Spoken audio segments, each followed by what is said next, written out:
Your child's going to receive a tech toy. Yes, and with that comes a whole set of questions like where should you charge them? When can they actually use them? How much should they use them? This morning, Julissa has enlisted some expert help to tackle some of these questions. Very interested in this, guys. Oh my gosh, right? Because at the top of my kids' list was an iPhone 11 Pro, an Alexa, and an iPad. Oh, and an Apple Watch. Yes, I mean, the Christmas lists have changed. Your kids have great taste. Right? I'm like, I don't have any of that. So she got the Alexa. All right, but that's about it. But these are things that we need to start thinking about how to set those boundaries. So I have enlisted the expert with us this morning. This is Lisa Thee. Thank you so much for being here. Oh, it's such a pleasure. Thank you. Especially in my hometown. Yes. Oh, I love that. Love that. All right. So ways to set boundaries, helpful tips for parents to start doing this with their kiddos. Absolutely. So we are the first generation parenting digital natives that actually grew up with some of this technology. So I think we're uniquely positioned to set that playbook and start to set ourselves up for success early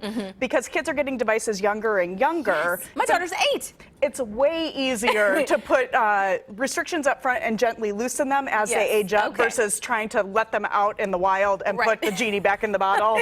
No kid likes that. No, it's not going to work.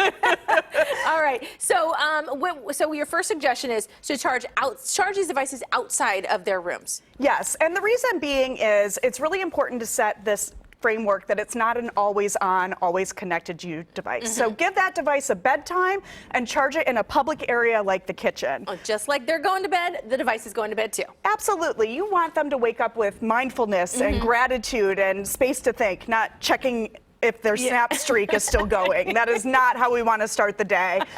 So it's a great way to set up healthy habits for life. Okay, next, what was the next one? The next one we had was make sure to set time limits for your device. It's always easy to give extra limits and let them earn those through chores, homework, great play, versus them having a sense of entitlement that they can have their device because it's their device. You're the parent, you pay the bill, it's your device, they are allowed to use that device. I like it. It's kind of like an allowance, only instead of cash, we're giving them more money on their device. Absolutely, and it works like gold in my house. My kids could care less about getting paid anymore. It's, can I have 30 more minutes on the Switch? Isn't that funny? Okay. Be present when they're using these devices. Yeah, so there is a difference between sites that use user-generated content, things like Instagram, Snapchat, Twitter. Those do not have people that are moderating those channels. They have computers moderating, and they are not designed for children. So if you want your children to be able to use YouTube, to be on the online gaming communities like the Fortnites of the world, to be on the popular platforms like Instagram, it's really important you know that you have a gatekeeper role in that activity. This is not just a turn them over to technology and hope for the best kinds of situation. You really need to so you either need to physically be there, and if that's not practical, because I'm a working mom of a 7-year-old and 8-year-old, that is absolutely not practical. I turn to the experts and I use an app called Bark. Oh, okay. Because it actually does the work for me and just sends me a text or an email when something has gone from being an affordable mistake to a potentially life-altering mistake. Okay, I'm going to put that on my list of apps to check out. That might be our app of the week next week to check out and use because, as I mentioned, now with Alexa, I mean, you can ask it anything. You can,